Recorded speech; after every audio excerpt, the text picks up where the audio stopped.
Hola, buenas noches. La segunda cita del programa está ya lista. Un tiempo dedicado a todos esos temas de los cuales no se suele hablar. Y comienza aquí, el tiempo del misterio en Radio Nacional de España. Y para eso, para dar las gracias, preparamos los temas cada noche, ¿verdad, Rosa? Buenas noches. Hola, buenas noches. Así es, esta noche comenzaremos hablando de los expedientes X, documentos sobre avistamientos de fenómenos extraños que han sido desclasificados y sobre los que se ha abierto una investigación. Para hablar de este tema estará con nosotros uno de los mejores investigadores del panorama internacional. Ya sin perder más tiempo, 2:10, 1:10 en las Islas Canarias, vamos con los datos de lo que va a ir el programa de hoy. Esa es nuestra introducción.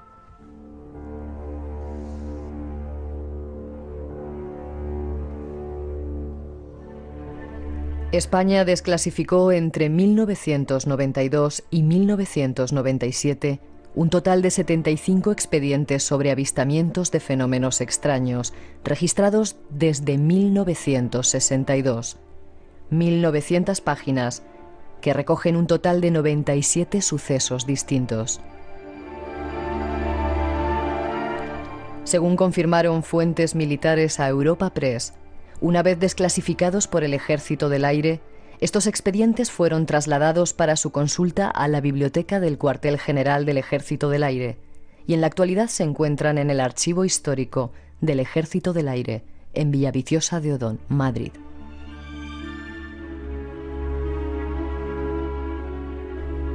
Entre estos documentos figuran casos de avistamientos de ovnis por parte de pilotos de vuelos comerciales y militares o de capitanes de navío. El proceso de desclasificación español comenzó cuando en mayo de 1991 la sección de seguridad de vuelo responsable de la custodia de estos archivos remitió un escrito interno dirigido al general a cargo de la División de Operaciones del Ejército del Aire. Proponían su desclasificación.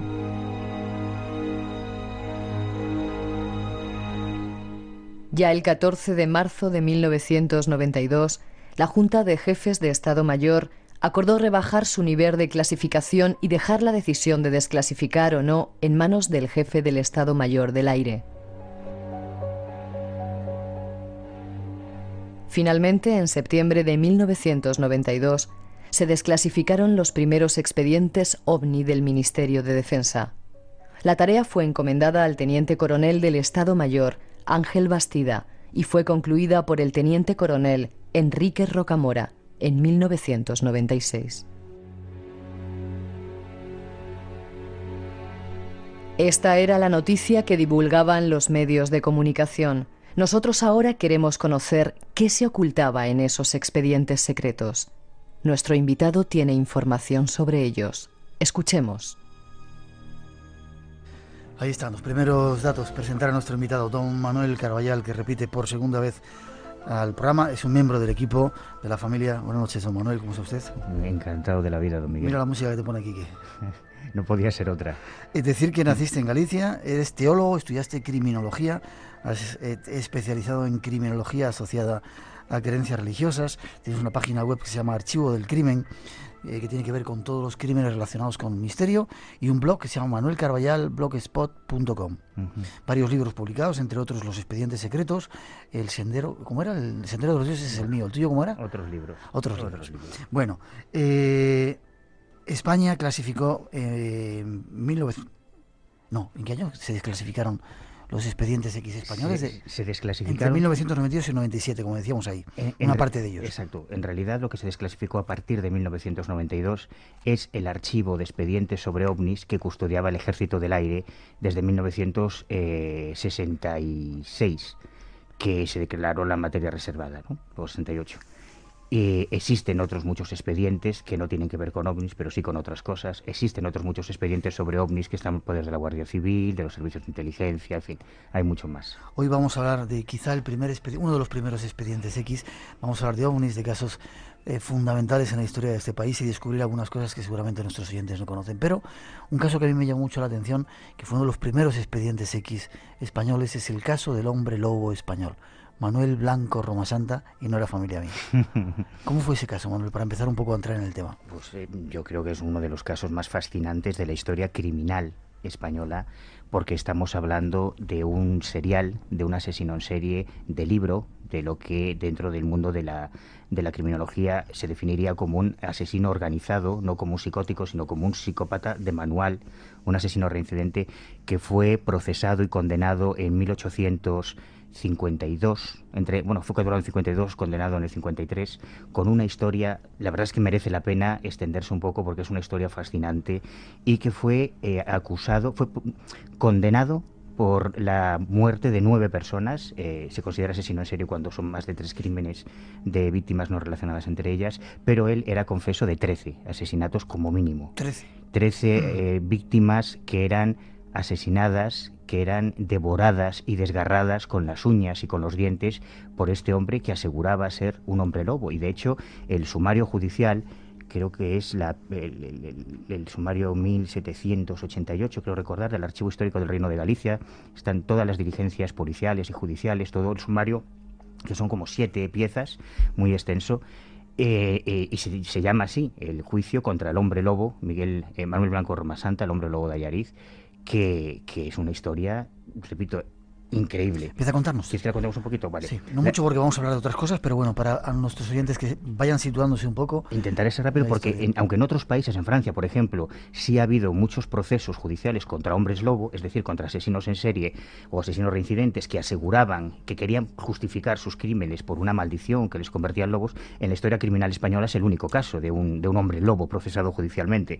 Y la historia empieza hacia 1846, cuando este hombre, Manuel Blanco Romasanta, que era buhonero, era vendedor ambulante, se dedicaba a vender cosas por toda España, en la aldea de Rebordechao, que es una aldea muy cerquita de Allariz, en la provincia de Orense, él le plantea a una viuda, fue su primera víctima, Manuela García, le plantea que él, como tenía conocidos por toda España, podía encontrarle un trabajo muy cómodo en Santander, en la casa de un cura, de asistenta y demás, y esa es la primera mujer que sale de Galicia conducida por este buhonero, por este vendedor ambulante, en teoría hacia Santander, y de la que nunca más se vuelve a saber nada en el pueblo.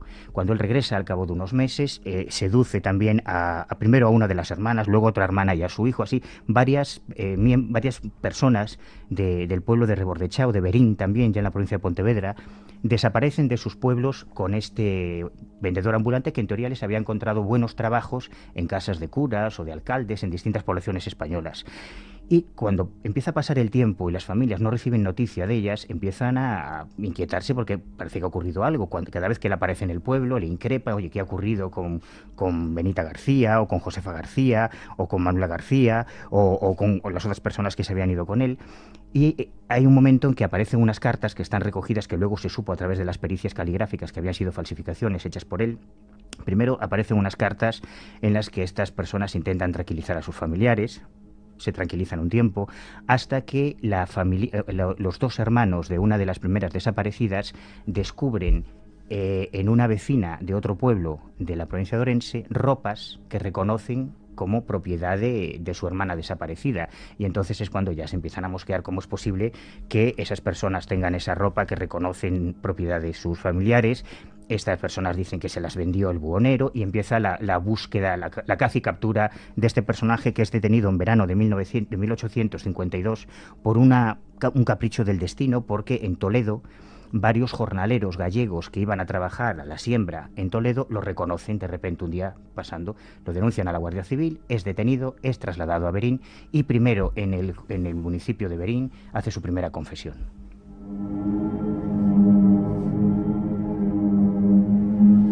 ¿Y qué confiesa, Manuel? Pues confiesa que efectivamente él ha asesinado y ha devorado a esas mujeres y niñas que se habían ido del pueblo con él. Te leo aquí un párrafo de su declaración ante la Guardia Civil y ante el juez del caso. Él dice: yo llegué a mantener la forma de lobo hasta 8 días seguidos, aunque normalmente no pasaba de 2 o 4. Antonio, otro supuesto hombre lobo, llegó a mantener la forma de lobo durante 10 días. Y Genaro, otro supuesto licántropo que hacía con él estas cosas, llegó a tenerlo hasta 4 o 5 días. Con ellos maté y comí a varias personas, aunque algunas de ellas, como Josefa y Benita y a sus hijas, lo hice yo solo, sin compañía de otros. Él estaba convencido que se convertía en lobo. Él pretendía que durante 13 años había sufrido una maldición un meigallo, un mal de ojo que le había echado su padre y que le hacía en ciertos momentos determinados perder la forma humana y convertirse en lobo y cometer los crímenes. Hasta ese momento solo tenemos la desaparición de unas vecinas de varios pueblos de Galicia, la confesión de este personaje, pero no hay pruebas materiales. Y claro, su abogado en aquel momento pues lo que pretende es que se le exima de toda responsabilidad penal porque no hay ninguna prueba. Entonces ocurre que él decide acompañar al juez, a los letrados, a los peritos, a la Guardia Civil, a varios montes de la Sierra de San Mamés, todo esto muy resumido porque la historia es un poco más larga, en los que se encuentran efectivamente restos humanos. Hay una autopsia, digamos, entre comillas, una pericia de algunos de esos restos que lleva a la conclusión a los expertos de que pertenecen a las personas que habían desaparecido.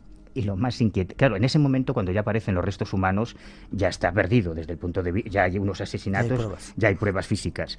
Lo curioso es que parece ser que algunos de aquellos, el cráneo, por ejemplo, una de las desaparecidas tenía unas incisiones, un tipo de desgarramientos en el hueso que recordaban mucho a los que habría producido una alimaña, un lobo, ¿no?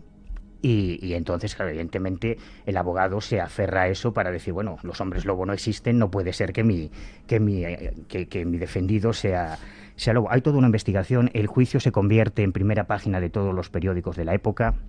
En verano de 1853 a él se le condena a garrote vil, hay una primera sentencia a la pena capital, y entonces aparece un personaje desde Argelia que escribe a la reina de España, Isabel II, diciendo que estamos hablando de 1853, cuando están haciendo en Francia el mesmerismo, Mesmer descubre el magnetismo animal, los primeros pasos de la hipnosis, y hay una carta que está recogida de un tal Mr. Phillips, que está recogida en el sumario judicial de este caso, en el que él escribe, este médico experto en electromagnetismo, le llamaba él, escribe a la reina de España, que se había enterado por la prensa de la historia del hombre lobo, y él asegura que existe la posibilidad, a través de esta nueva ciencia, que es el hipnotismo, de demostrar que cualquier persona normal, en un momento determinado, puede creer que se convierte en lobo, puede desarrollar una monomanía, le llama él, irracional, que le obligaría a comportarse como un animal, como una bestia, sin que eso implique causa criminal. Y lo cierto es que consigue que se le conmute la pena. Hay una segunda sentencia, unos meses después, en que se le condena a cadena perpetua. El último rastro, yo me rastré todos los archivos de Berín y de Orense, ingresa en la prisión de Berín y desaparece. No existe ningún certificado de muerte, no consta que hubiese muerto en la cárcel, no consta que se hubiese fugado, no existe en Rebordechao, ni en Ayarit, ni en Berín ninguna tumba que lleva su nombre, y el hombre lobo desapareció de una forma absolutamente misteriosa de la historia. ¿Será, Manuel, que realmente existen los hombres lobo? Pues eso le dicen a las abuelas a algunos niños de Orense cuando no se comen toda la sopa. Cuando se escuchan todavía los aullidos de los últimos lobos en los bosques gallegos, todavía le dicen, cómete la sopa, que si no, Manuel Blanco puede venir a por ti. Y cada día hay más lobos. Pero es un caso muy interesante, es una de las historias más sorprendentes y quizá nuestro primer asesino en serie de la historia criminal española. Es un expediente X. Hay otros más que queremos esta noche tratar. Recordar que tenemos en marcha nuestro concurso 900-137-137 es nuestro teléfono gratuito, y en internet espacio-en-blanco@rtve.es por si queréis mandarnos un email. Ahí vamos con más informaciones esta noche aquí en Radio Nacional de España.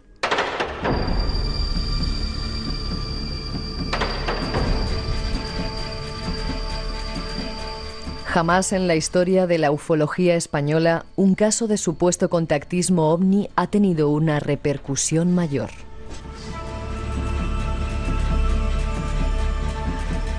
La historia comenzaba después de los avistamientos ocurridos en Aluche, San José de Valderas y Galicia.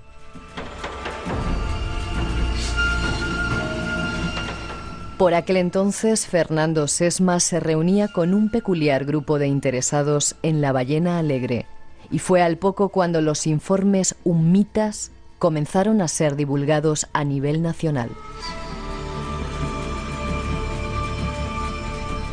El Nodo, los artículos de Sesma en 10 minutos y sus conferencias públicas comenzaron a popularizar Hummo.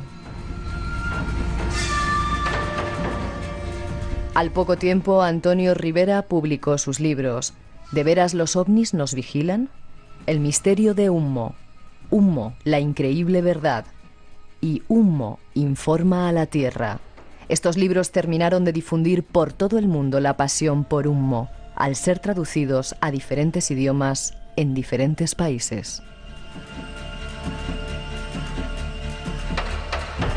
Científicos de sobrado prestigio como el astrofísico francés Jean-Pierre Petit se jugarían su credibilidad académica publicando libros sobre Humo en sus países de origen. En Japón, Canadá o Italia surgían auténticos clubs de fan de Humo, y autores de esos y otros países del mundo comenzaron a escribir libros monográficos sobre Humo.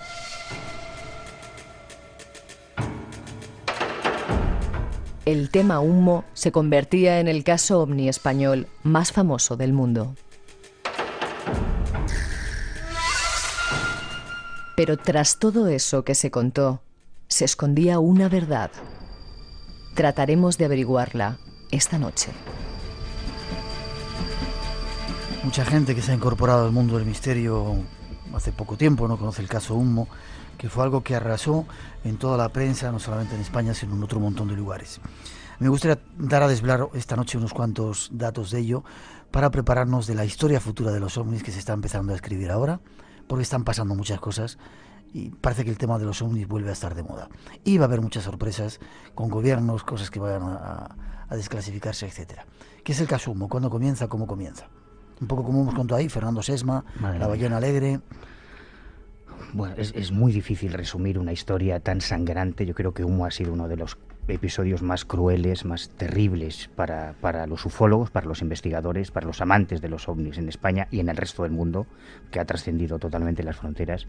Es una historia que empieza en realidad en el año 55, cuando en Madrid se funda la Sociedad de Amigos del Espacio Buru. Fernando Sesma, en el año 52 en Estados Unidos aparece George Adamski, que es la primera persona que dice que contacta con los tripulantes de los platillos volantes, que era como se les llamaba entonces.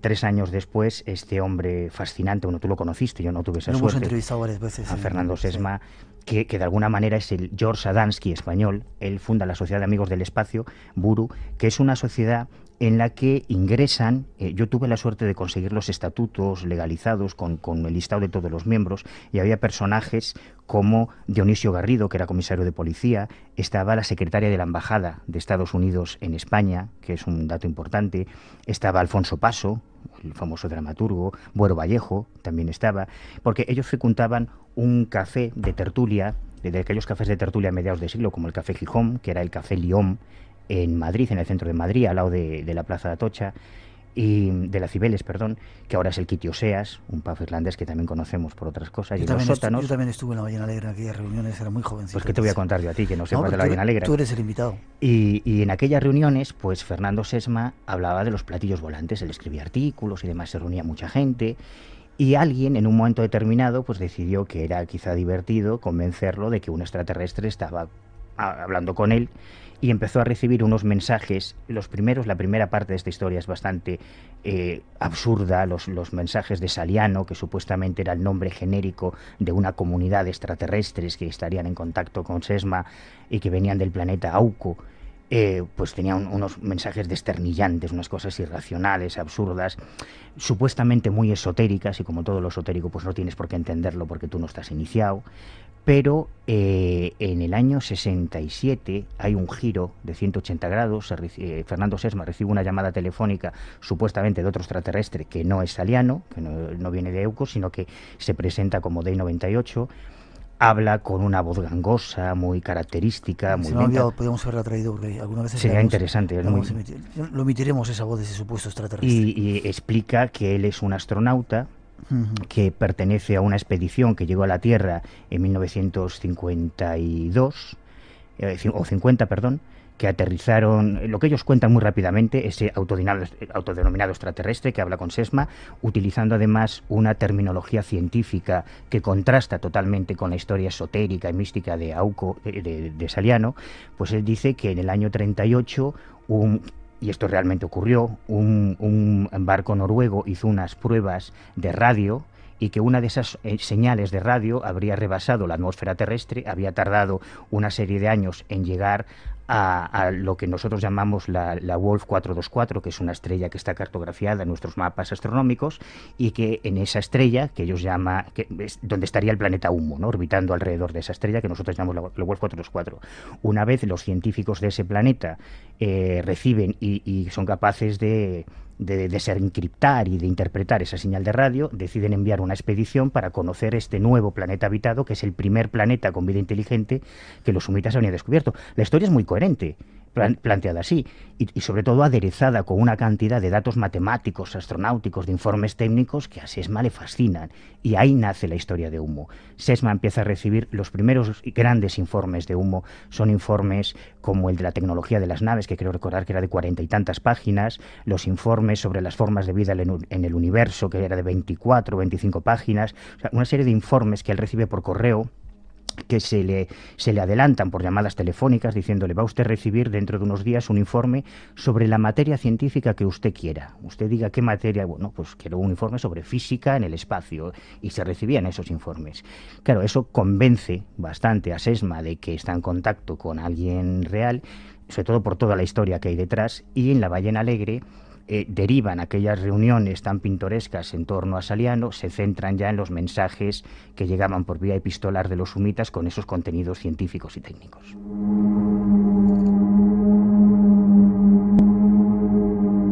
2:31, 1:31 en las Islas Canarias. Estamos en Radio Nacional de España, en el Espacio en Blanco, esbozando un poco la historia de Humo, el pasado, uno de los casos ovnis españoles más, caso extraterrestre más interesante, para prepararnos para lo que nos viene en el futuro.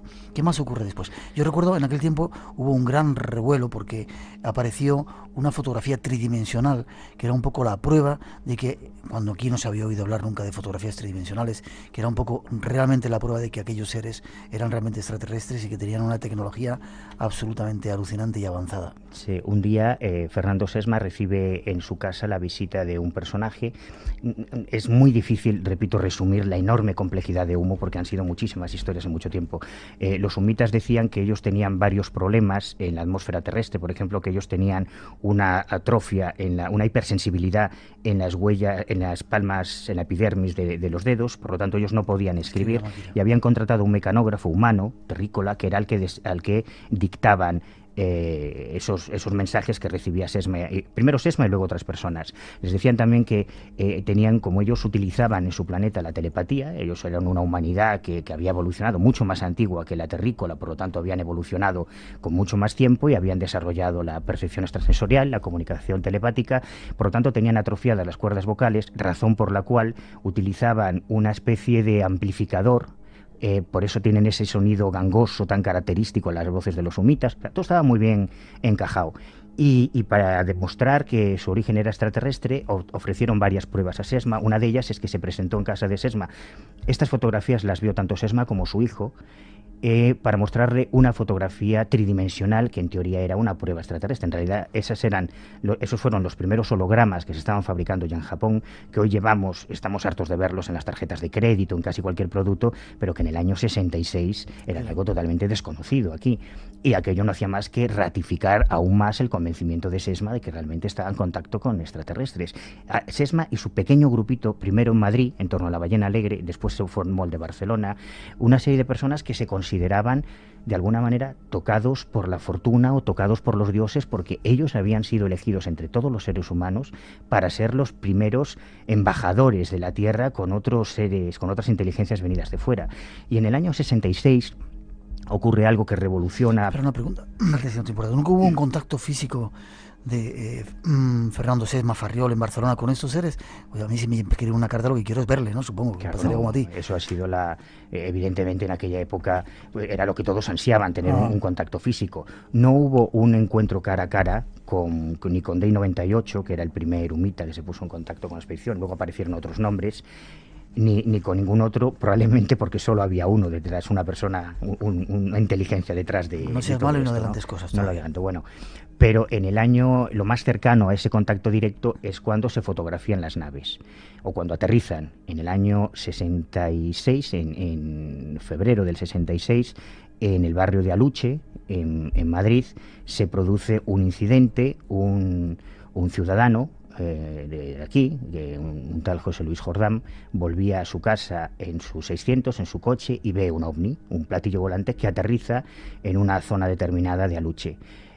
Al mismo tiempo, otro testigo, que en teoría no tenía nada que ver, desde su casa, él era vecino de Aluche, desde la ventana de su casa también ve el mismo disco, que presentaba la particularidad de que en su panza tenía un símbolo como una H con un palito en el centro, que era el sello, el símbolo de Humo Alegüe, del gobierno de Humo, y el sello que aparecía para autentificar todos los informes y todas las cartas de los sumitas, auténticas, entre comillas, ¿no?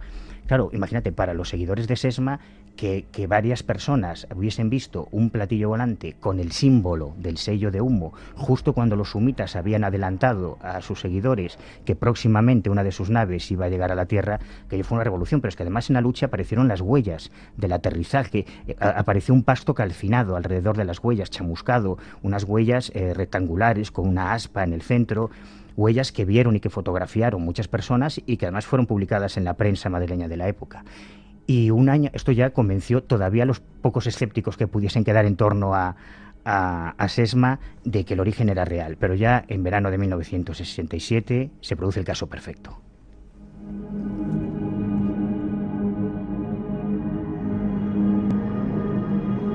Antes de que nos cuentes el caso perfecto, fue curioso porque tiempo después hubo un ovni muy famoso en Rusia, Voronev. Entonces estuvimos hablando con el corresponsal de Radio Nacional de España y nos contó lo que había ocurrido allí. Y lo curioso es que ese ovni que vieron muchos niños en un parque llevaba exactamente el mismo símbolo que los ovnis de Humo, esa H con ese palito en medio. Y no solo en Voronev, en muchos otros lugares han aparecido los testigos, para ser correctos, los testigos de muchos avistamientos de ovnis en todo el mundo han descrito cualquier tipo de forma en el fuselaje de esos objetos. Si nosotros ahora quisiésemos recopilar casos de testigos que describen ovnis con un triángulo, o con un paralelepípedo, o con un rombo, o con 4 líneas paralelas, los vamos a encontrar porque la casuística ovni es inmensa, son millones. Hace años se hablaba de 40 millones de casos en todo el mundo, imagínate.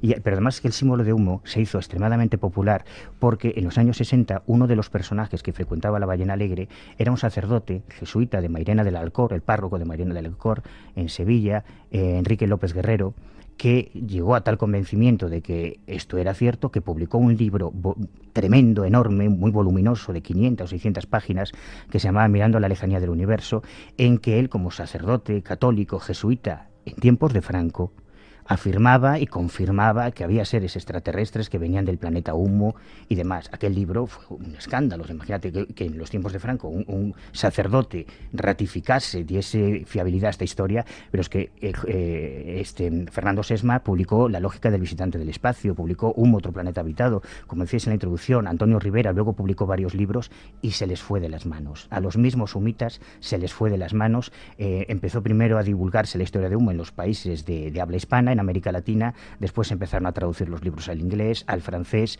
Yo recuerdo contigo hace unos años en Bucarest, ¿te acuerdas? En Rumanía, en unos grandes almacenes, encontrar los libros sobre Humo escritos por autores rumanos, no traducciones de libros españoles, sino autores rumanos escribiendo libros sobre los humitas. O sea, aquello se fue de las manos y se hizo internacional. Por lo tanto, es lógico que en todo el mundo se viesen ovnis con el símbolo humita.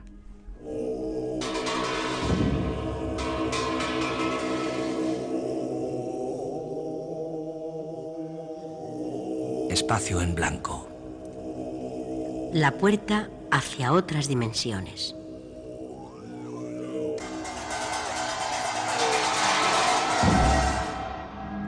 Esta noche abriéndose hacia el mundo de los extraterrestres, de los ovnis, aquí en Radio Nacional de España a las 2:39, 1:39 en las Islas Canarias.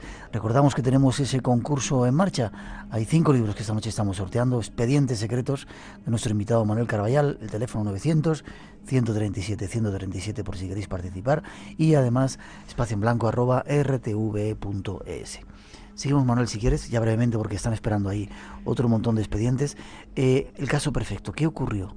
Pues el 30 de mayo de 1967, Fernando Sesma, Alicia Araujo, que era la secretaria de la Embajada de Estados Unidos en España, Dionisio Garrido, que era comisario de policía de la policía de Franco, que no es moco de pavo, Enrique Villagrasa y otras personas reciben una carta de los humitas en la que los humitas advierten que en unos días va a aterrizar en unas coordenadas determinadas, longitud, latitud y una hora aproximada, una de sus naves. Eso es una maravilla. Bueno, ellos evidentemente esa noche estuvieron patrullando los alrededores de Madrid, más o menos coincidiendo con esas coordenadas que adelantaban los humitas. Ellos no tuvieron la suerte de ver nada. Sin embargo, el día 2 de junio de 1967, el diario Información publica unas fotos. Esas fotos llegaron al periodista Antonio San Antonio, que era un redactor, que fue elegido porque había cubierto la información del caso de Aluche, que te comenté antes, de ese primer aterrizaje de una nave humita. Él además, pues como otros, muchas personas, había visto un ovni en su juventud, y lo había contado, y por esa razón alguien le llama por teléfono el día 1 de junio del año 67 y le dice que él es una persona, un ciudadano anónimo, normal, que se encontraba en Alcorcón, en San José de Valderas, donde están los castillos de Valderas, pues se encontraba con su novia haciéndole unas fotos, y en pleno día apareció un platillo volante con el símbolo este característico, hizo una serie de maniobras y demás, y él tomó una serie de fotos. Entonces le dice, este personaje siempre fue anónimo, le dice que en un laboratorio fotográfico determinado del centro de Madrid le había dejado los negativos de esas fotos que le había tomado.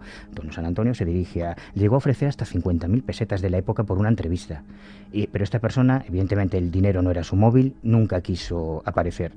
Antonio San Antonio se va a ese laboratorio fotográfico y recoge 5 negativos recortados. Esto es un detalle fundamental, porque tú y yo lo hemos reproducido después. 5 negativos recortados, no continuados, no era la foto 2, 3, 4 y 5, sino la 2, la 6, la 8, en los que aparece un platillo volante a plena luz del día, totalmente definido. Son unas fotos que han dado la vuelta al mundo. Perfecto y precioso. Sí. Precioso, sin ninguna persona, solo aparece el platillo. Curiosamente, este testigo describe que había mucha gente, que lo vieron miles de personas, que era un colegio en aquella época, varios de los castillos eran colegios, y aunque no aparecen un testigo, sí aparecen las fotos. Las fotos se publican, aquello es una conmoción. ¿Qué más queréis?, decía Fernando Sesma, si nos han dicho que van a venir, y aquí tenéis en la primera página del periódico las fotos. Aparece un segundo testimonio desde Barcelona, un tal Antonio Pardo, que se pone en contacto con Marius Lleguet, un ufólogo de la época ya desaparecido, en aquel momento muy conocido, y le dice que él se encontraba, que le llama desde Madrid, que él se encontraba ese día también en San José de Valderas y que tomó una segunda serie de fotos. Hay 2 series de fotos del ovni de San José de Valderas, y aparecen además unas láminas en los alrededores donde supuestamente aterrizó en San José de Valderas ese ovni humita, unas láminas de un metal extraño, una especie de plástico, una aleación que aquí no se conocía mucho, que aparentemente era un material extraño, con el símbolo de humo sobreimpresionado sobre esas láminas de plástico. Bueno, hay una serie de pruebas y de evidencias que lo convierten para muchos en el caso perfecto, y así ha pasado a la historia, como el mejor caso de ovnis de la historia.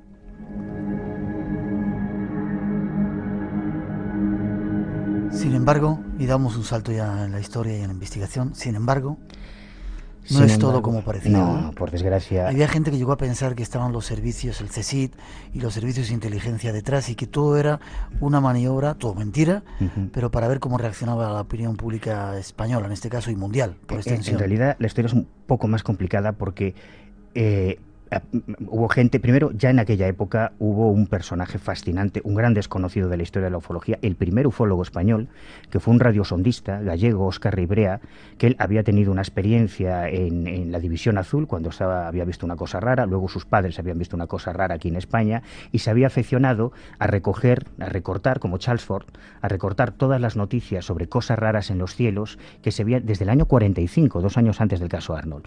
Bueno, pues este hombre, que era un gran aficionado a la ciencia, que era radiosondista, astrónomo y demás, es el primero en detectar cosas raras en las fotos de San José de Valderas, y decir, aquí hay algo raro. Y no solo eso, sino que apunta directamente a un sospechoso, que es uno de los testigos del caso Aluche, que es el que luego recoge todos los supuestos testimonios en el caso de San José de Valderas, y un personaje que está presente a lo largo de toda la historia humo, que es José Luis Jordán Peña.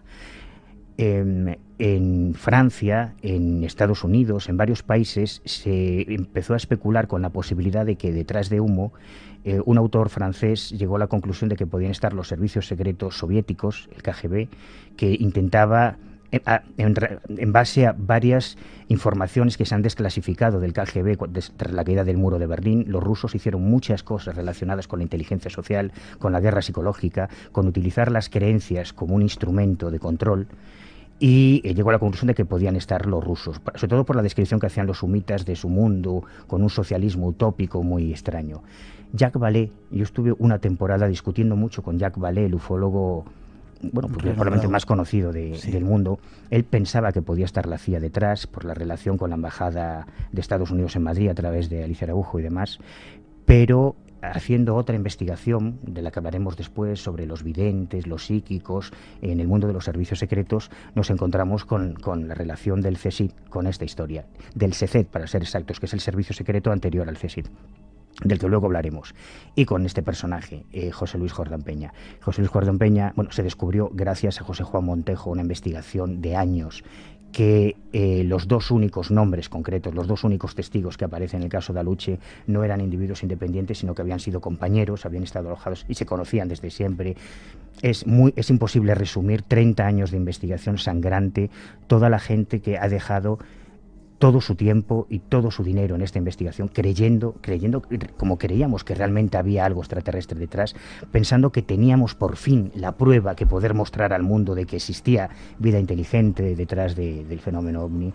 Y resumiendo mucho, se forzó a José Luis Jordán Peña que en el año 93 reconociese que él había sido el autor de toda esta historia, describiéndonos. Yo en su día, digamos que presioné mucho a Jordán Peña para que hiciese una confesión detallada. A mí me redactó 50 y tantas páginas detallando esa confesión, cómo había hecho las fotografías, cómo había hecho las láminas con un material plástico que le había cedido un funcionario de la NASA, un ingeniero de la NASA en España, dándome el troquel con el símbolo de humo que había utilizado para sobreimpresionar ese símbolo en esas láminas que aparecieron en San José de Valderas. Es decir, que todo había sido un descomunal fraude, por desgracia, como tantas otras veces.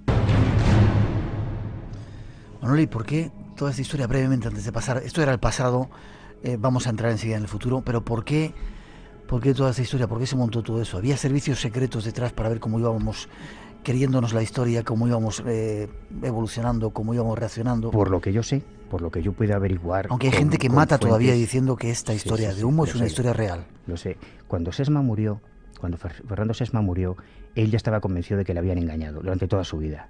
Y Sesma dijo una cosa terrible en su lecho de muerte. Dijo que es mucho más fácil convencer a una persona de algo extraordinario que convencerla de que eso era un engaño cuando ya se había convencido de que era extraordinario, ¿no? Y murió muy desencantado y muy frustrado porque toda su vida la había dedicado a un engaño, ¿no? a un embuste. ¿Por qué? Cuando Jordán Peña empieza a visitar la Ballena Alegre y escucha a Sesma hablando de los auquianos, de Saliano y aquellas cosas, yo creo que a él se le ocurrió, en principio, como una broma. Él estudiaba psicología, él fue profesor de ciencias, de una formación científica. Yo cada vez que iba a su casa, allí tenía la revista Nature, la Scientific American, tenía la muy interesante, era un hombre muy familiarizado con la ciencia y con muy buenos contactos en la época. Yo creo que empezó como una broma. Creo que empezó como una broma inocente, hasta que se dio cuenta de que podía controlar a muchas personas a través de esos mensajes anónimos. Con el paso de los años nos descubrimos a varias colaboradoras de Jordán Peña, personas que eran las que entregaban las cartas que él les daba, que él redactaba y que las colocaban en el buzón de los que iban a recibir esos mensajes, o personas que viajaban fuera de España y que enviaban esas cartas que les entregaba Jordán Peña desde fuera de España, y que es muy incómodo hablar de esto, y que habían sido incluso, o es la acusación que ellas hacen, manipuladas sexualmente en base a su creencia en todo esto, ¿no? Él encontró en un momento determinado poder a través de esta historia. Luego consiguió dinero. Hay un momento, por ejemplo, en que los humitas invitan a Dionisio Garrido, a Enrique Villagrasa, a varias personas pudientes, después a Farriols, a que desarrollen unas patentes que les entregan los sumitas, pero sugiriendo que el único que puede hacerlo es Jordán Peña y recibe una remuneración económica. Hay muchos intereses. Ya. Y en un momento determinado aparecen los servicios secretos, tenían que aparecer, cuando se encuentran, date cuenta, para un servicio secreto, tener en un local reunidos a comisarios de policía, a la secretaria de la Embajada Americana, que están siguiendo obedientemente las indicaciones que llegan en unas cartas anónimas. Que hay episodios como cuando la crisis de los misiles en Cuba, que les dicen que van a tener que irse a un refugio nuclear, que tienen que decidir solo una persona para salvarse en ese refugio que les ofrecen los sumitas de un aparente cataclismo internacional que iba a ocurrir cuando la crisis de los misiles.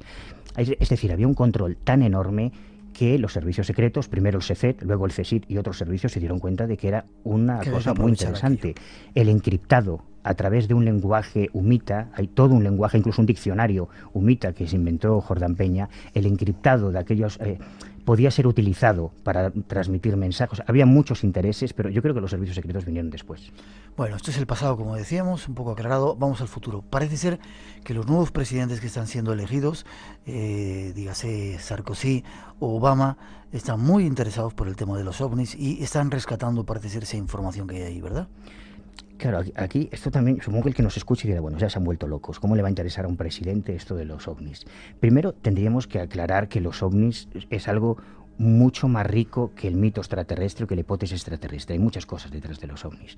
De hecho, yo que llevo toda la vida metido en este tema, yo creo que he aprendido más sobre el papel de los militares y los ovnis en el último año y medio que en toda mi vida, porque en el último año y medio una fuente que estuvo muy cerca de la desclasificación española, nos ha empezado a facilitar documentos, informes que nunca habían salido del control militar.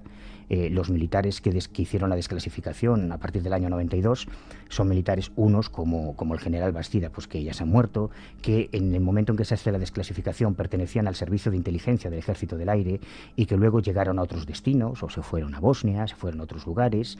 Algunos, incluso se creó un grupo dentro de, que eso es algo que no sabíamos, yo no lo sabía hasta hace muy poco, que dentro del círculo de militares que estaba en la base aérea de Torrejón de Ardoz, que era una base conjunta para americanos y españoles, algunos militares empezaron, al ver los informes originales, no lo que ha llegado a nosotros, sino los informes originales sin censurar, empezaron a sentir curiosidad y se creó un grupo que hacía un revisionismo paralelo, que no están de acuerdo con las explicaciones que se ha dado a muchos de los informes y que tienen, digamos, una opinión diferente de lo que se ha dado a conocer a la opinión pública, ¿no? Y hace unos meses esta fuente nos advirtió que este año se habían producido varias reuniones en París entre militares e investigadores a principios de año. Es una fuente secreta, ¿no? No se puede decir. Evidentemente, Ajá. Porque queremos que siga facilitándonos información. Ajá.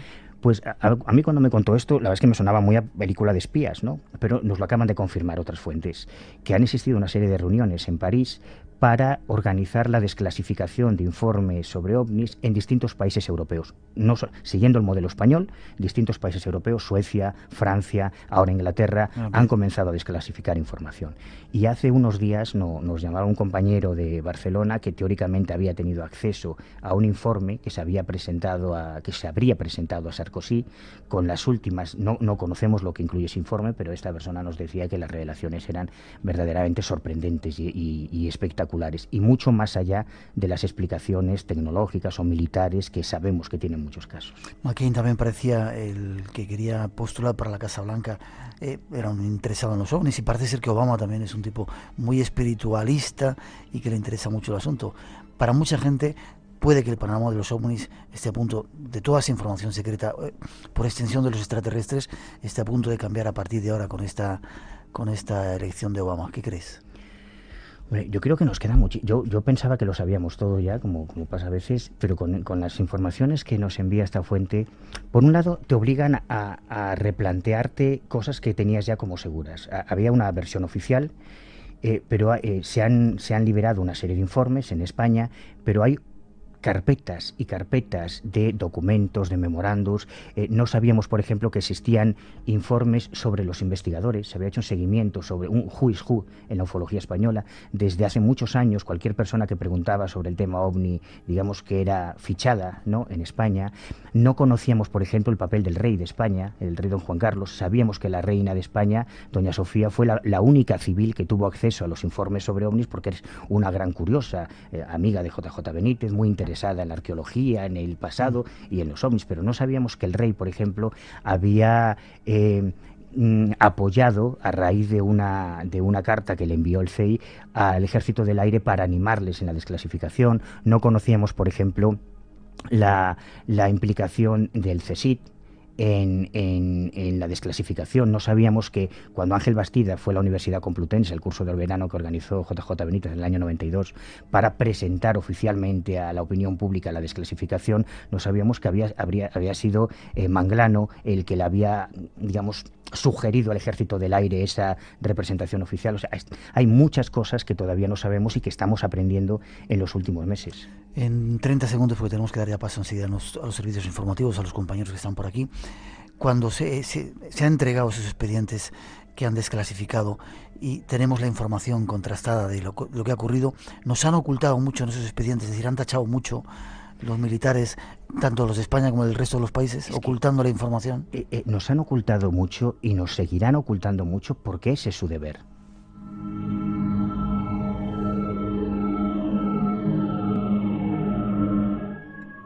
¿Quieres decirme algo más que te he cortado? ¿Ese es su deber? Claro, es su deber porque hay tantas cosas. ¿Mentir es su deber? Sí, hay tantas cosas detrás de los ovnis que yo te diría que la idea, la hipótesis extraterrestre, la idea de los extraterrestres se queda corta ante la enorme trascendencia y la gran magnitud social, política, militar y económica que tiene el fenómeno ovni. Luego, si quieres, te lo desarrollo un poco más, pero es mucho más complejo. O sea, que los extraterrestres no existen y no vienen aquí, entonces, y no son armas y... No me refiero, es que no ¿te parece poco?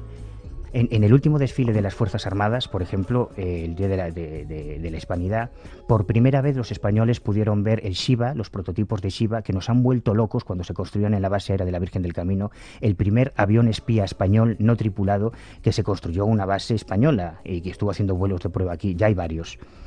Para la tecnología militar, para el INTA, eso es una razón más que de peso para ocultar y para mentir a la opinión pública. Pues ojalá fueran también extraterrestres. 2:57, 1:57 en las Islas Canarias. Tenemos que hacer una mínima pausa. Llegan nuestros compañeros de los servicios informativos y después regresamos. Espacio en Blanco, en Radio Nacional de España, con Miguel Blanco. 3:06, 2:06 en las Islas Canarias. Regresamos. Paco Bermúdez toma nuestro mágico sonido, el control de nuestro mágico sonido. 900-137-137 nuestro teléfono por si queréis preguntar. Redes sociales abiertas. Esta noche hablando de el control mental y la tecnología. Hay muchas más cosas que aún tenemos que ofreceros y después vendrá nuestro compañero David Cuevas con testimonios exclusivos de cosas que os han pasado, experiencias, para no perdérselo. Pero para seguir con este tema todavía descubriendo algo, ahí va esa introducción que ofrece nuestro compañero.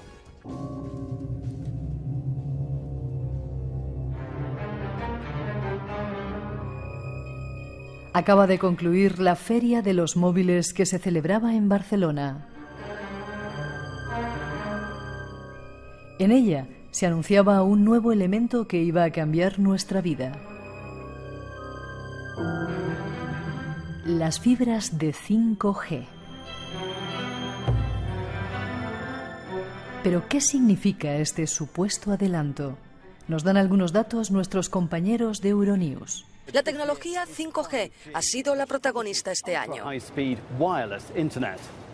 Cuando esta tecnología se estandarice, nuestra vida y nuestra manera de trabajar podrían cambiar, ya que podremos navegar muchísimo más rápido por Internet con una conexión inalámbrica. Viviremos en un mundo interconectado, un mundo en el que los humanos se comunican entre ellos, pero también con las máquinas. Y las máquinas también se comunicarán entre ellas. Por eso utilizaremos diferentes servicios de la misma red. Los usuarios ya no se preocuparán por su nivel de conectividad, estarán simplemente conectados para utilizar lo que quieran.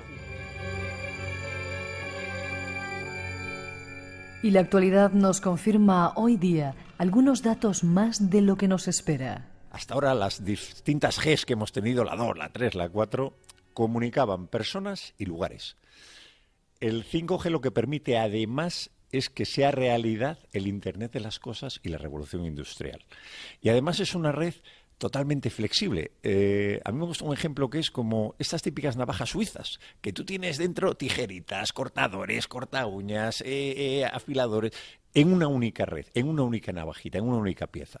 ¿Qué cosas nos va a traer el 5G? Pues cosas tan sorprendentes y diferentes como velocidades de bajada de 20 gigabits por segundo y de subida de 10 gigabits por segundo, fantástico, pero es que vamos a tener latencias de 1 milisegundo, es que vamos a tener posicionamientos de solo 1 metro, en horizontal y en vertical. Nos van a permitir correr con el teléfono funcionando a velocidades de 500 kilómetros por hora, nos van a permitir que las baterías duren 10 años y todo eso con fiabilidad, con calidad y con seguridad. Son algunos de los avances que se nos anuncian que ya están aquí. Pero ¿llegan para hacernos la vida más fácil o para estar más controlados? Tratemos de responder a estas preguntas. Feria de Barcelona que acaba de terminar, teléfonos que se doblan, no sé cuántas cámaras y para colmo la 5G, que increíble, ¿no? La 5G se cree que será de uso común en el año 2020. Actualmente las grandes compañías de telefonía móvil ya están desarrollando su tecnología, sus prototipos, y todo eso está muy bien, pero es cierto, yo no soy un especialista en este tema, no lo sé, pero es cierto que he leído opiniones y informes de diversos expertos y científicos, especialistas en bioelectromagnetismo, que apuntan a que todo está muy bien, pero los teléfonos de 5G emitirán todavía más altas frecuencias, con lo cual esto puede provocar toda una serie de problemas de hipersensibilidad, es decir, más personas que sufren hipersensibilidad a los campos electromagnéticos, a este tipo de tecnologías, y bueno, también podría producir cardiopatías, enfermedades neurológicas, etcétera, etcétera. Bueno, sobre esto es cierto que hay mucha polémica, ¿no? Pero de lo que no cabe duda es de que existen ciertos expertos que han apuntado esta posibilidad porque, bueno, estos dispositivos móviles pues emitirán en más altas frecuencias. Vale, pero no lo sé. Lo que es cierto es que nos va a intercomunicar, nos va a dar muchas más prestaciones y tiene que ver con la inteligencia artificial todo esto, ¿no? Sí. ¿Qué hay de ese asunto? Pues fíjate, este mes publico en Año Cero un artículo que titulo «Estamos controlados o estamos dirigidos por la inteligencia artificial y no lo sabemos», ¿no? Y en realidad es una realidad, ¿no? Ya está ocurriendo. Hace poco entrevistaban a George Dyson, ¿no? George Dyson es el hijo es el mayor experto, es el mayor historiador de la ciencia y la tecnología, el más conocido y el más reconocido, y es hijo de uno de los grandes físicos teóricos de la historia, ¿no? De Freeman Dyson. Bueno, pues este hombre decía algo que sorprendió mucho y hizo que sus declaraciones recorrieran el mundo, y que si lo piensas, tiene razón. Dice, no, eso de que la inteligencia artificial, esa distopía de que la inteligencia artificial nos controlará en un futuro, no es así, ya nos controla ahora mismo. Y él dice, en realidad, la inteligencia artificial no es un robot, como nos podemos imaginar. La inteligencia artificial ya está actuando y son programas informáticos que están detrás de Google, que están detrás de Facebook, que están detrás de las redes sociales, es decir, que hacen funcionar a los más importantes buscadores de Internet, que hacen funcionar a las redes sociales, y además estos códigos de inteligencia artificial son autorreplicantes, es decir, que unos códigos crean otros códigos que hacen funcionar ciertas aplicaciones de Internet, y a su vez esos códigos crean otros códigos, es decir, que ya evolucionan por sí mismos. Y por lo tanto son unos códigos de inteligencia artificial que crean su propia realidad y que no están controlados por ningún humano. Es decir, no hay ninguna inteligencia humana al mando. Por lo tanto, son esos códigos de inteligencia artificial los que nos dictan qué leemos, qué vemos, qué compramos o con quiénes nos relacionamos. Como digo, controlan Google, es decir, lo que vemos, lo que buscamos, controlan los portales de compras, es decir, qué es lo que nos muestra nuestra pantallita del ordenador cuando lo encendemos, es decir, lo que quieren que compramos, porque esos software de inteligencia artificial analizan todo sobre nosotros y por lo tanto saben cuáles son nuestros gustos. Son ese software de inteligencia artificial los que dictan cuáles de los mensajes de la gente que tenemos en nuestras redes sociales leemos y cuáles no leemos, ¿no? Es decir, que en el fondo ya están dictando lo que compramos, lo que pensamos y lo que vemos. Y lo peor de todo es que al mando de esos programas de inteligencia artificial no hay una inteligencia humana, sino otra inteligencia artificial. Han nombrado Google y algunos portales. Cuando hablábamos con Mónica Valle el otro día y otras veces que hemos hecho otros programas, no sé si será esa inteligencia. Cuando tú eliges o buscas algo, un hotel o algo, sí, en un determinado sitio, de repente en tus mensajes va saliendo hotel, te va recordando algo que tú habías pinchado y van conociendo todas las cosas que vamos haciendo sin darnos cuenta. Absolutamente todo. Y esto lo controlan redes, programas, algoritmos de inteligencia artificial que analizan millones de datos en milisegundos y toman decisiones para que veamos algo, para que nos llegue un determinado mensaje, para que leamos algo concreto en nuestras redes sociales. Fíjate, por ejemplo, declaraciones, hay tantas y tan fascinantes de los personajes que controlan todo esto del mundo de Internet. Raymond Kurzweil, este hombre es experto en inteligencia artificial y es nada más y nada menos que director de ingeniería de Google, ¿no? Y actualmente está trabajando, para eso lo han fichado, en una enorme red de inteligencia artificial para saber lo que van a buscar los usuarios antes de que lo busquen. Es decir, es adelantarse a nuestras búsquedas y ponernos ya el cebo, es decir, esto es lo que vas a buscar y tú dices, ostras, es verdad, esto es lo que me interesa, esto es lo que yo iba a buscar al encender el ordenador, es decir, saber lo que vamos a buscar antes de lo que busquemos. Y uno de los fundadores de Google, Sergey Brin, sabes que fueron dos los fundadores, sí, Sergey Brin y Larry Page, pues uno de los fundadores, Sergey Brin, es decir, uno de la cabeza visible de Google, él dice que el futuro de Google va a ser el siguiente. Es decir, tú vas a pensar algo, simplemente pensarlo, y tu cerebro estará conectado a tu teléfono móvil, que a su vez estará conectado a Google, por lo tanto tú pensarás una determinada cosa y tu teléfono a través de Google te dará la respuesta y tú la escucharás en tu mente. Es decir, que Google se convertirá en un gran dios, en una deidad controlada por una serie de programas de inteligencia artificial, una especie de dios al que todos los usuarios, es decir, quien no entra en Google, cada vez prácticamente todos los habitantes del mundo, cuando queremos buscar algo o queremos saber algo, simplemente lo tendremos que pensar y Google nos responderá, pero no nos responderá fríamente. Google nos responderá para nosotros. Es decir, si tú haces una pregunta, la respuesta de Google será diferente para ti que si la hago yo, que si la hace Rosa, que si la hace Natalia, que si la hace David Cuevas. ¿Por qué? Porque Google responderá teniendo en cuenta nuestros gustos, nuestros pensamientos, nuestra ideología, nuestros intereses, etcétera, etcétera, etcétera. Y de hecho, uno de los directores ejecutivos de Google, Eric Schmidt, dice lo siguiente, y a mí es una frase que me ha dejado helado, dice: la gente no quiere buscar las respuestas en Google, no, la gente quiere que Google le diga qué hacer, es decir, que al final no buscaremos en Google lo que queremos, sino que Google nos dirá, oye, que tú quieres esto y tú dirás, es verdad, si yo quería esto. Espacio en Blanco, en Radio Nacional, con Miguel Blanco.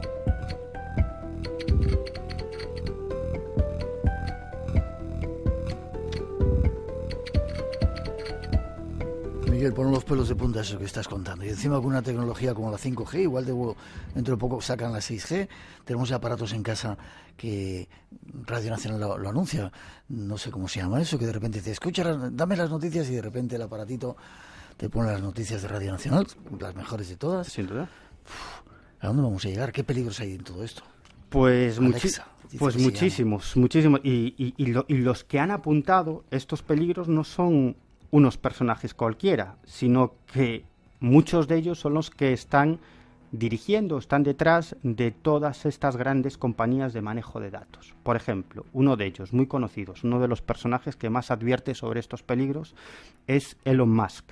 Él es el creador y director de empresas como SpaceX, Tesla Motors o PayPal. ¿no? Y este hombre... PayPal también. Sí.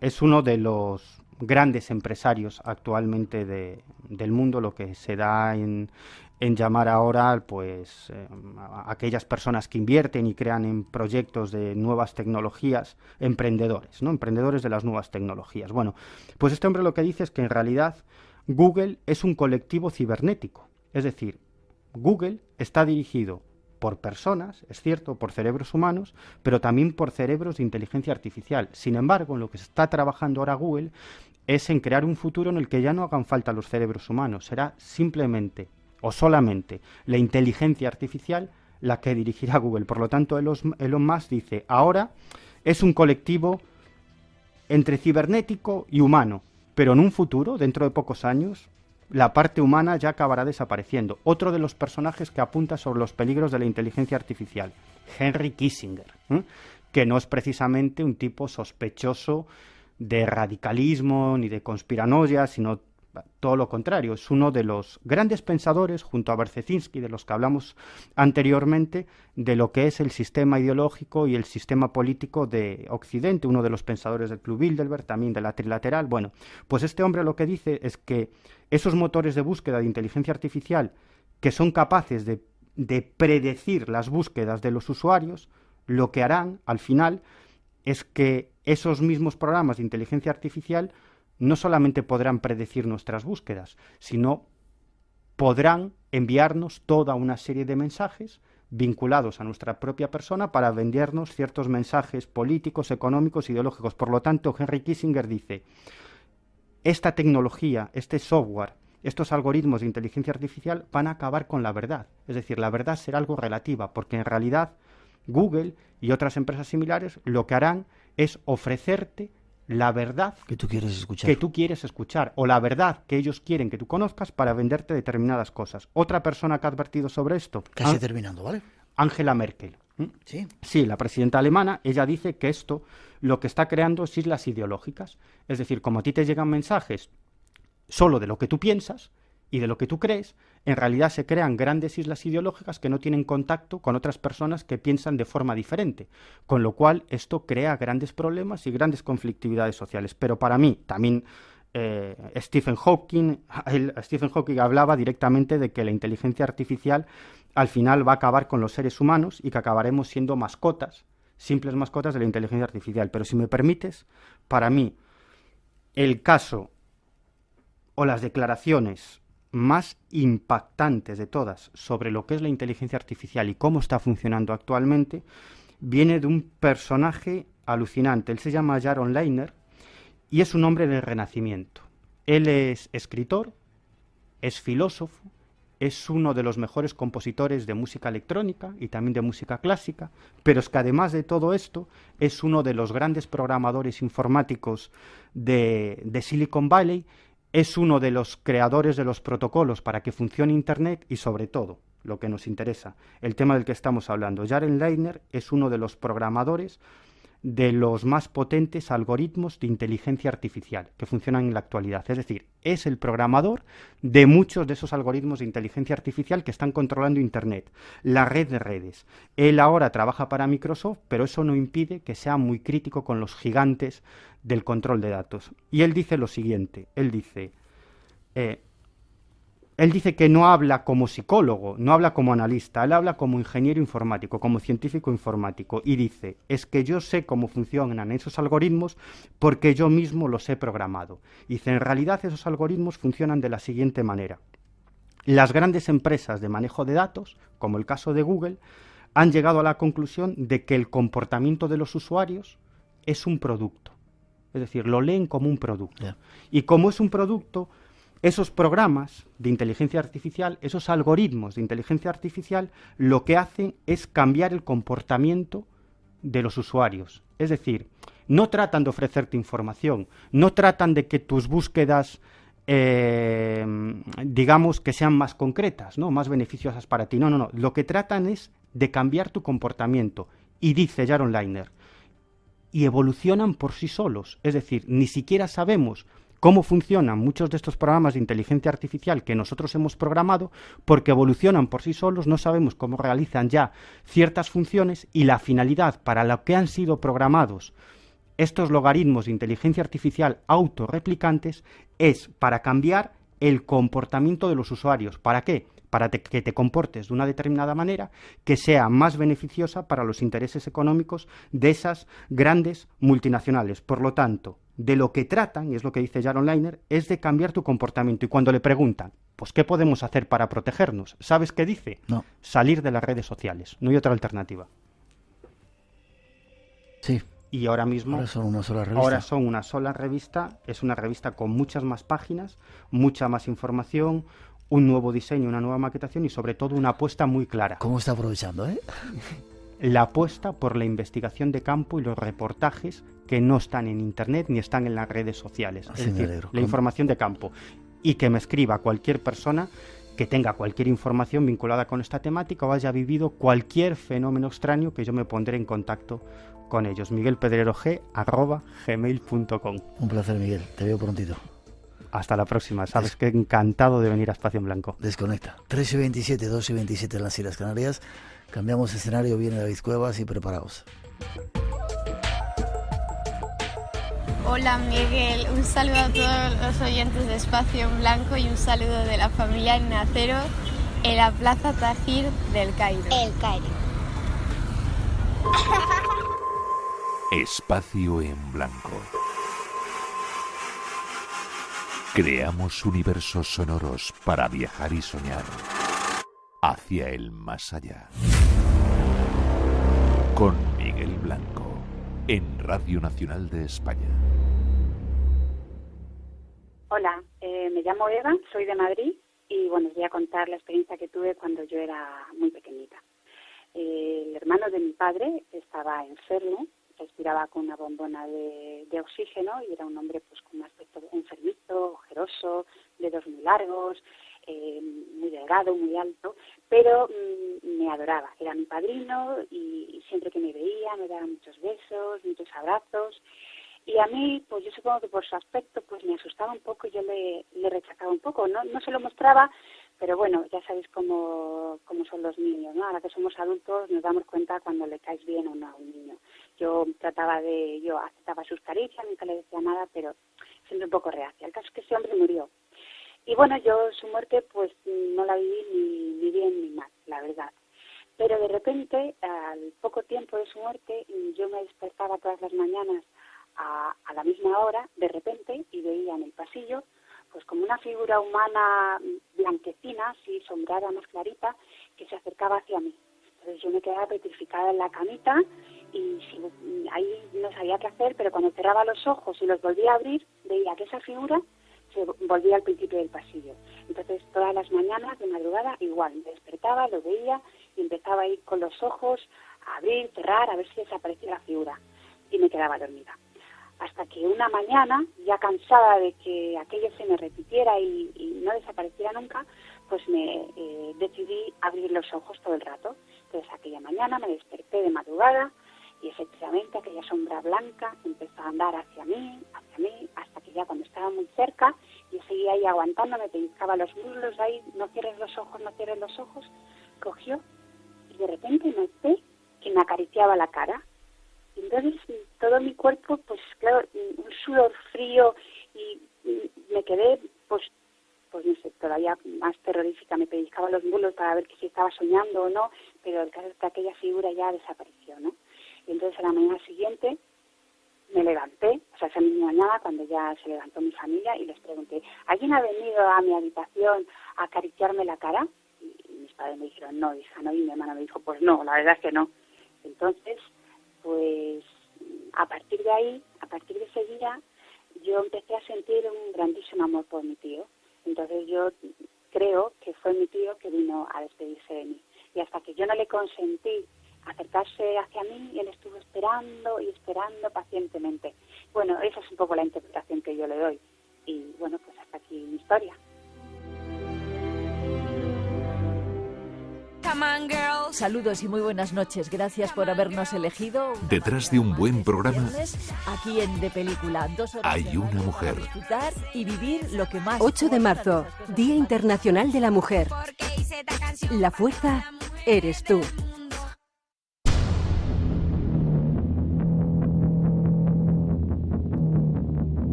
Es 31, 2 y 31 en las Islas Canarias, seguimos en directo. Ahí estaba ese testimonio también real de otra de nuestras oyentes. Y David Cuevas, buenas noches. Buenas noches, Miguel. Esta noche nos traes un retazo de experiencias de diferentes oyentes que ponen los pelos de punta a veces, ¿verdad? Sí, la verdad es que sí. A los oyentes, en lo que respecta a la sección que traigo habitualmente a Espacio en Blanco, en las que los testigos de lo insólito son los protagonistas, los teníamos un poco abandonados. Y bueno, la verdad es que a mí me encanta hablar con ellos, tener contacto más allá, porque yo todos los correos electrónicos que me llegan con casos siempre yo respondo, pero claro, no me da tiempo, y aprovecho ahora que estamos en antena para decirlo, no me da tiempo a llamar a todos y hablar con todos. Entonces, cuando tengo la ocasión de aglutinar algunas de esas vivencias para el programa, pues es una ocasión perfecta para ponerme en contacto con ellos y no solamente que me cuenten sus historias, sino bueno, pues hablar un poco del programa, de lo que le gusta, lo que no le gusta, luego te lo cuento. Y este es un poco el resultado de alguno de los oyentes que nos cuenta alguna de sus experiencias. ¿Empezamos? Empezamos. El primer oyente, esto te va a gustar, nos escucha desde Finlandia. Finlandia, efectivamente. Él se llama Enrique Silvestre y él nos contó una historia, la verdad es que bastante interesante. No la voy a contar yo, la va a contar él mismo. Y bueno, pues tiene que ver con un extraño ser. Esto es muy extraño. Yo no recuerdo, no he escuchado ningún caso parecido. Ser humanoide, pero como de fuego. Vamos a escucharle. Yo creo que tendría unos 6 años. Estábamos en la casita de campo, que era entonces de mis abuelos, y estaban mis tíos y mis padres, y estaban mis primos también, y mi hermana. Y fue entre el año 92, 93 como mucho. Creo que sobre las 7 de la tarde, 8... una tarde de invierno, que ya es totalmente de noche, y los niños, mis primos, mi hermana y yo, nos disponimos a salir fuera de la casita, pues para jugar un poco, dar una vuelta por fuera. Pues yo salí por la puerta y me dirigí hacia la izquierda, por delante de la fachada de la casita. Levanté la cabeza y a unos 20 metros aproximadamente está el linde del campo con la casita colindante. Justo por el linde, entre las dos propiedades, entre los dos campos, pude distinguir claramente, justo en el momento que yo levanté la cabeza, una figura, era como una figura humana, pero sin un cuerpo biológico, sin un cuerpo material. Era más bien como un cuerpo etérico formado por llamas justo como las de una hoguera de color amarillo anaranjadas, que delimitaban bastante bien la silueta del cuerpo, es decir, como respetando lo que es la silueta del cuerpo, sin salirse fuera de lo que sería el contorno de una figura humana. Qué curiosa experiencia, ¿no? Es muy curiosa experiencia, tiene lugar en un pueblecito de Valencia, y bueno, efectivamente en el año 92-93, ¿no? Han llovido ya unos cuantos añitos, aproximadamente unos 26 años, y claro, la cosa continúa, porque, claro, ¿qué pasa con aquello? ¿Cómo se comporta? Y lo más importante, ¿aquello se mantiene o desaparece? Ya cuando supe reaccionar, pues me giré hacia mi hermana y mi primo, y ellos estaban mirando hacia otra dirección. Entonces yo me giré para apuntarles a ellos y preguntarles si estaban viendo lo mismo que yo, y cuando me volví a girar ya no había nada. Cuando me dirigía a mi primo y mi hermana, les pregunté, entonces ellos miraron a donde yo les estaba señalando y me dijeron, no hemos visto nada. Yo he visto ese hombre corriendo por ahí, una figura, un hombre en llamas, decía yo entonces. Decía, he visto un hombre en llamas corriendo por ahí, justo por el linde del campo, y mirad, y ahora no hay nada. Y yo estaba convencido de lo que vi. Una manifestación de otro ser o una otra dimensión.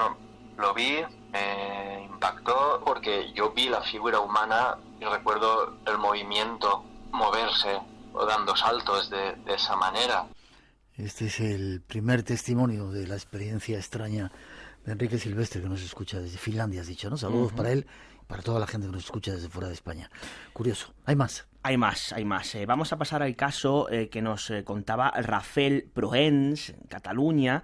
Él nos hablaba de uno de estos asuntos que son muy populares y que tienen el nombre o que reciben el nombre de visitantes de dormitorio. Pero este caso me resulta muy llamativo porque hay una serie de paralelismos con este tipo de experiencias y otra serie de, digamos, datos o referencias o situaciones que están un poco alejadas, digamos, de ese tipo de encuentros. Que sean los oyentes los que sepan discernir, porque la verdad es que la experiencia es bastante curiosa. Damos paso a, en este caso, nuestro querido oyente, a Rafael Prohens, para que nos cuente lo que le pasaba. Y lo que le pasaba era esto.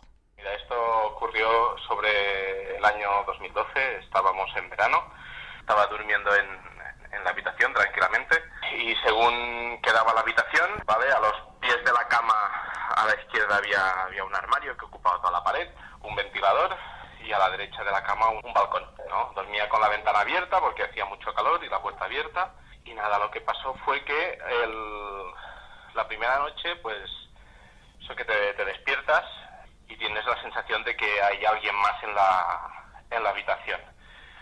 Pues claro, la atención se me va hacia donde estaba el ventilador, que estaba funcionando, y lo que en ese momento me sorprendió fue una especie de sombra detrás del ventilador, ¿vale? Y pues nada, en ese momento, en el primer instante,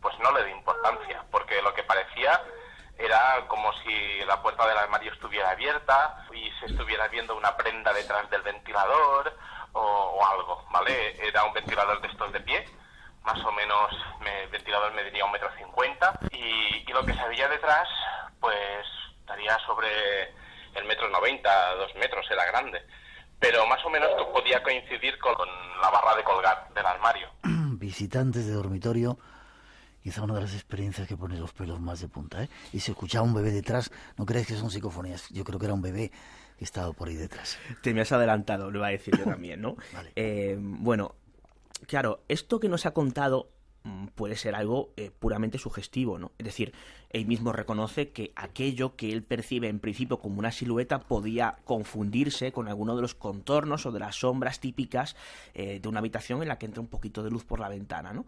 Y en una noche cerrada. Pero claro, es que la cosa va más allá, porque aquello no sabemos si permanece o desaparece, nos lo va a contar ahora, y sobre todo, cómo se comportaba o qué es lo que podía ser aquello. Seguí durmiendo, no me preocupé por nada, me di la vuelta, seguí durmiendo tan plácidamente, pero lo que me chocó fue que a la mañana siguiente, cuando desperté, el armario estaba cerrado y detrás del ventilador no había ninguna puerta, no había nada. Entonces ahí empecé a cuestionarme cosas.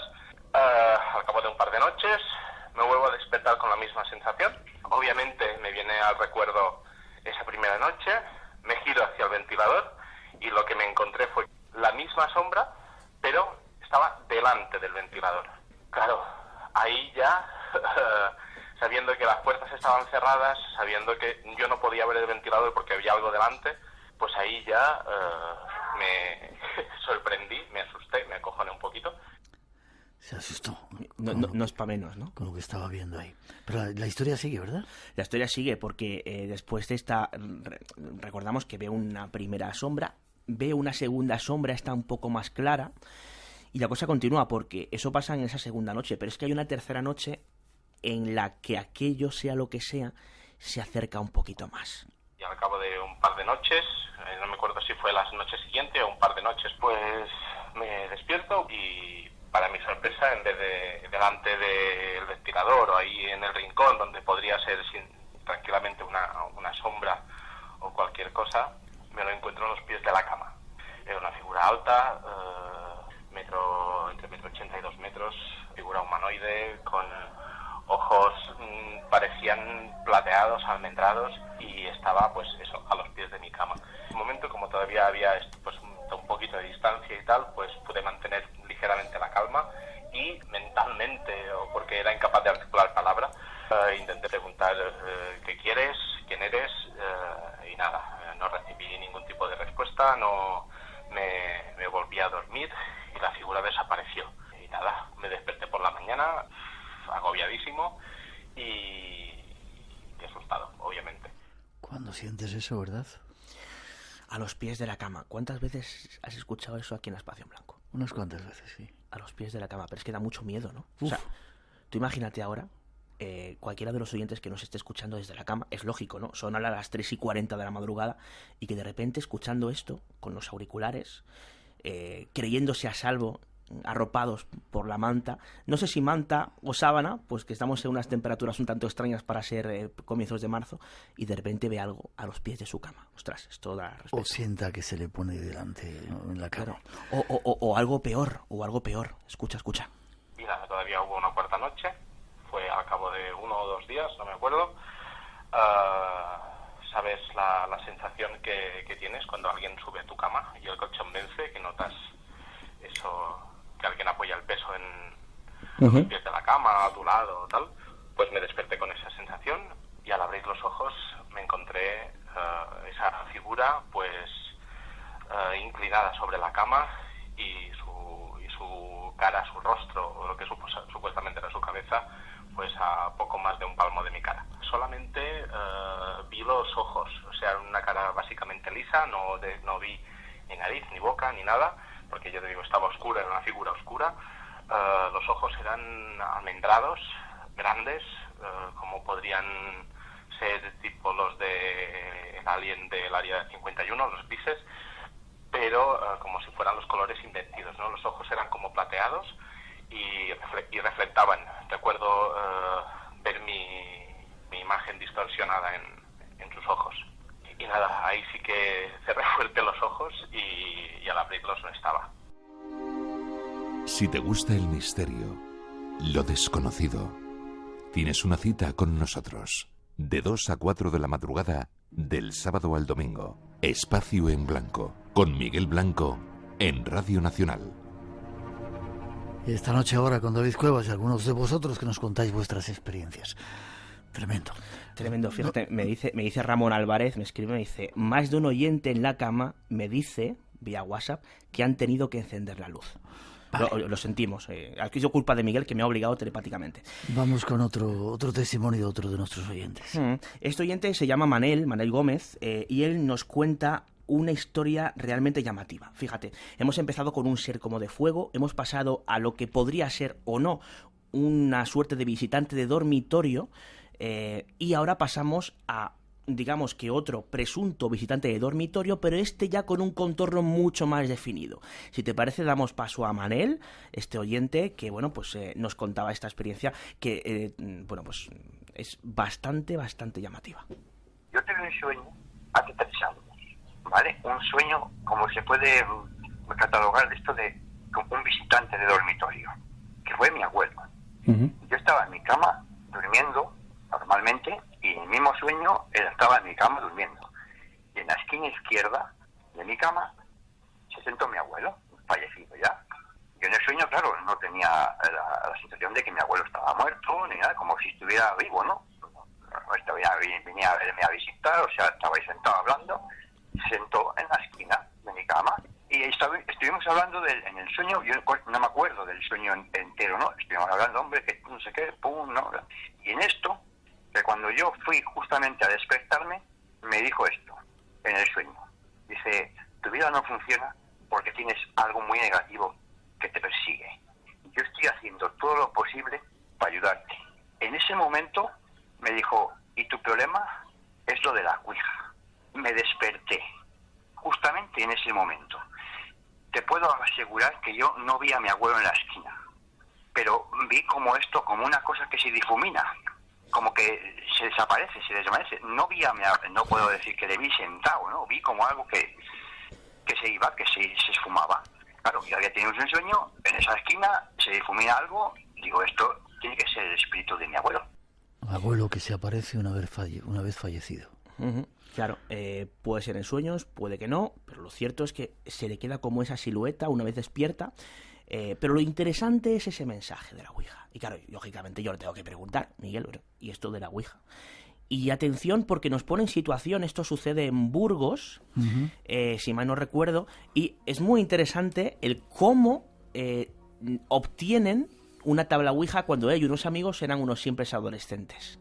Bueno, fue una cosa curiosa, porque estábamos en lo que son las fiestas de Burgos, yo vivía en Burgos, íbamos a las barracas, a las fiestas, y queríamos que nos tocara un radiocasete que había en una tómbola.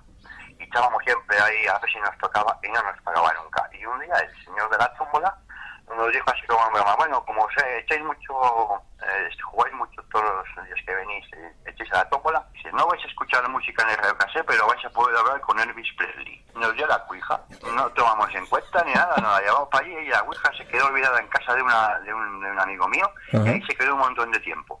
Hasta que un día me dice, mi madre dice que no lo quiere, lo va a tirar. Y dice, pues, digo, te lo doy a ti, me lo dio a mí. Y cayó en mis manos. Y digo, bueno, pues vamos a ver lo que es esto. Hicimos unas pequeñas así sesiones de ouija, normal, pero sabes lo que hacen normalmente, y la hacíamos en mi casa. Y yo tenía el problema de que, claro, mis padres no querían que yo tuviera nadie en casa, ¿vale? Cuando no estaban ellos. Y yo digo, vamos a mi casa, que ahora mis padres se han ido. Y nos concentrábamos en el espíritu, primero pues que si Franco, que si no sé qué, que si no tal, bueno, pues lo de siempre, lo típico. Y la primera pregunta que iba a hacer, digo, ¿a qué hora van a ver mis padres? Para mantener todo el tinglao y no nos pillaran. Oye, nos decía la hora y no fallaba. Podía ser un cuarto de hora antes, un cuarto de hora después, pero siempre venía más o menos, sabía la hora más o menos que iba a venir. Juego de la ouija, cuidado con él, ya hablaremos más extensamente sobre el asunto. Cuidado, bueno, no hace falta que lo arbitramos porque conforme pase la historia, los oyentes se van a quedar, yo creo que con cierto dato curioso. Pero fíjate qué interesante y qué divertido a la par, ¿no? Estás en las fiestas de tu pueblo, estás echando la tómbola ahí repetidamente porque quieres hacerte con ese radiocassette magnífico. Claro, digo radiocassette ahora y los millennials dirán, ¿pero qué dice ¿Eso qué es, no? Pero aquellos que tenemos algo de memoria y fuimos a la EGB y estas cosas, utilizamos un radiocassette y rebobinábamos la cinta de cassette con el bolivic y estas cosas, ¿no? Bueno, pues ellos estaban ahí insistentemente a finales de los años 80.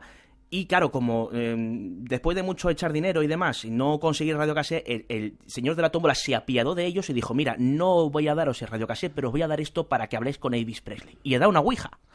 Esto parece como muy cine de barrio, pero esto pasó realmente.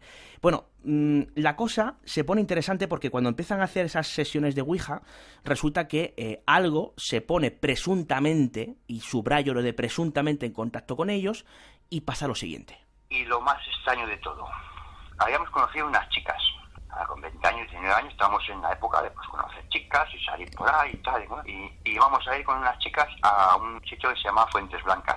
Y nos dijo el espíritu, haciendo ouija, si vais esta tarde con las chicas a Fuentes Blancas, tendréis problemas. Eso nos dijo la ouija. Entonces nos quedamos todos así, bueno, no hicimos ni caso. Nosotros pasamos del espíritu, claro, olímpicamente. Fuimos a Fuentes Blancas con las chicas, a pasar la tarde allí con ellas, y así quedó la cosa. Esa misma noche había una verbena en Capiscol, en el barrio donde vivía yo, en Burgos, que eran las fiestas, y fuimos a la verbena, fuimos los que habíamos estado en la ouija y más amigos que teníamos, ¿no? Y de repente, uno de los que había ido a la ouija había venido con nosotros a Fuentes Blancas, se empezó a encontrar mal. Y decía, joder, no sé qué me pasa, me pica todo el cuerpo, se quita así un poco la camisa y tenía unos ronchones como puños. Y lo tuvieron que llevar a urgencias. Uno de los que estaban en esa historia caía en la supuesta maldición. ¿Más? Exacto. Y esos ronchones son producidos supuestamente por una alergia que tenía una oruga concreta, ¿no? Bueno, pues la cosa empeora porque no solamente es este amigo, es que a otro de los amigos también le pasa algo bastante inquietante. Al día siguiente fuimos al parque. Los amigos, cuando nos quedábamos, vamos al parque. Y había un columpio de esos antiguos que era como una especie de balancín, pero en grande, donde un amigo se ponía en un lado de pie, el otro se ponía en el otro lado de pie, y había una barra horizontal donde había 3 asientos y se balanceaba eso, ¿no? Y cogía una velocidad del copón. Bueno, pues estábamos en el columpio, como muchos días, ahí dándole al balancín, pam, pam, y de repente, uno de los que había ido a la ouija y había ido a Fuentes Blancas, justamente se parte la T donde él iba agarrado, sale despedido y se rompe todos los dientes. Se quedó sin dientes, pero literalmente. Segundo protagonista de la Ouija que también le pasa algo extraño. Hay esos columpios del parque, cuidado con ellos, sobre todo cuando los cogen ya niños entraditos en edad. Que y cuando te ha avisado algo. Y claro, con el aliciente de que algo te ha avisado. Pero claro, te dices, bueno, puede ser casualidad, ¿no? A una persona tiene cierta alergia a la oruga, le pasa. También ya es mala pata que al día siguiente otro amigo le pasa otra cosa. Pero claro, es que la cosa no acaba ahí. Eran 4 amigos. ¿Qué pasa con otro de ellos? Lo escuchamos. Cuando lo pasó el columpio, sí que dijo uno. Dice, esto va a ser la Ouija. Ayer Alberto, hoy Enrique. Y nos quedamos así todos mirando yo. Y digo, y falta Luis Pedro. Vamos a ver. ¿Dónde está Luis Pedro? Que Luis Pedro está ingresado en el hospital.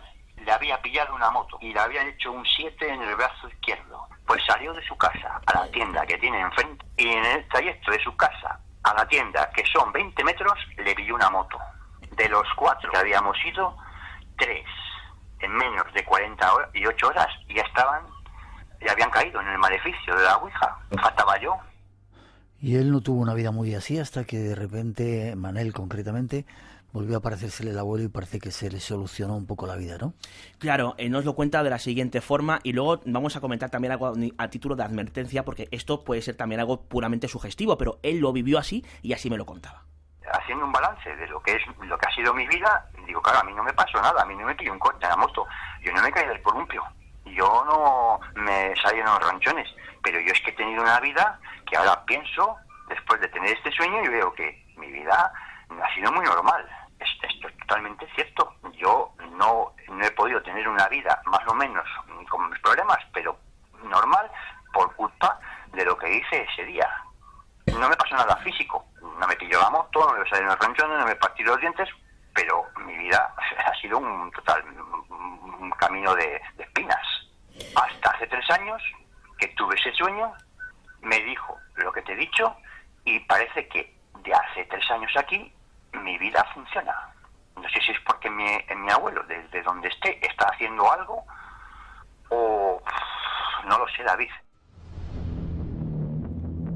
A veces los abuelos desde el más allá o la gente, nuestros seres queridos nos cuidan. Cuidado con las ouijas, cuidado con estos juegos y agradecido a esos 3 oyentes que nos han contado sus experiencias y a todos ellos que te han mandado a ti casos, ¿verdad? Efectivamente, ahí teníamos esos casos, esa especie de ser de fuego que se observa en el año 91, 92, 93. Tenemos ese otro caso de ese visitante de dormitorio, que por cierto no hemos comentado, que después de que tuviera esa experiencia más cercana, dejó de verlo, pero que al cabo de unos días volvió a verlo asomando por una ventana. Y ahí queda, ¿no? Ese caso de 2012 y este otro caso de 2015, son 2 casos recientes de esa aparición de su abuelo que enlaza con la Ouija. Pudo ser una alucinación lo que nos contaba Enrique, pudo ser un sueño lo que nos contaba Rafael, pudo de alguna forma ser sugestión pura y dura lo que nos contaba Manel. Bueno, pues eso lo dejamos a juicio de los oyentes, pero me parecen casos cuando menos llamativos y son los casos de nuestros oyentes. Ahí están sus testimonios. ¿Forma de contacto contigo, David? Correo electrónico davidcuevas _gmail.com. Repito, davidcuevas _gmail.com y en Twitter estoy con dcuevasc, @dcuevasc. Gracias, David, ya sabes, hay que desconectarse. A ti, Miguel, y esta noche atento a los pies de la cama. Te veo prontito. Bien, ¿no? Que decía que cualquiera se acuesta ahora después de la despedida de David. Sí, hay que tener cuidado con los pies de la cama. Muy activos nuestros oyentes en las redes, ¿no? Muy activos. Hoy no se han desconectado. Sí. Le han echado muchos piropos a Miguel Pedrero, han dicho que ya está aquí el yerno ideal, le llaman, le han dado ese bautismo. Eso es cosa vuestra, me parece. Ganadores, o rápido que nos vamos enseguida. Nos vamos con los 5 ganadores. Son Palmira Sendra de Barcelona, Noelia Bermúdez del Facebook, María Rosa Pubil de Barcelona también, Fran García nos ha escrito en Facebook y Maribí Aguilar desde Córdoba. Bueno, nos han enviado saludos desde Ciudad de México, Luis Negrete Uceta, desde un sitio maravilloso, desde Montañas Nevadas de Salem, en Oregón, Miguel. Desde allí nos ha escrito Semos Salgado, un nuevo oyente que nos ha descubierto y nos saluda. Y desde Jacksonville tenemos a Nick en Colombia, nos ha escrito María. Desde Santa Clara en California, Jennifer Adamson. Desde Aguascalientes en México, en Quebec tenemos a Rogelio Letona, que este es un un absoluto incondicional, también desde Chile, y saludamos hoy a David Caballero, que nos escucha desde Gualeguaychú, que está en Argentina. ¿A que no has estado nunca allí? No, en Argentina sí, en Gualeguaychú, ese no. Pues ¿Cómo es, Miguel? ¿Cómo se... No, prefiero, te lo digo ahora después. Saludos a todos ellos, gracias. Y nos vamos a Murcia. Y nos vamos a Murcia. Quedan todavía unas cuantas entradas. Queremos llenar ese Teatro Circo. Queremos llevaros al más allá con invitados de lujo. Pues sí, porque allí nos vamos a encontrar con Lorenzo Fernández Bueno, por ejemplo, con Carlos Canales, con Jesús Callejo, con Hugo Semoloni, con Alfonso Hermosilla, con nuestros amigos de GAES, y bueno, estaremos allí haciendo un programa especial. Te falta nuestro amigo de la Cueva de los Tallos. Tienes razón, que vamos a poder ver allí el documental de Raúl Cabrera. Raúl Cabrera. Exactamente, eso es, el domingo, no nos lo podemos perder. Una cita para no perderse. El 23 y el 24 de marzo, si estáis interesados, meteros en la web congresomasallá.com y allí nos encontramos. Feliz semana, desconectada. Igualmente, feliz semana.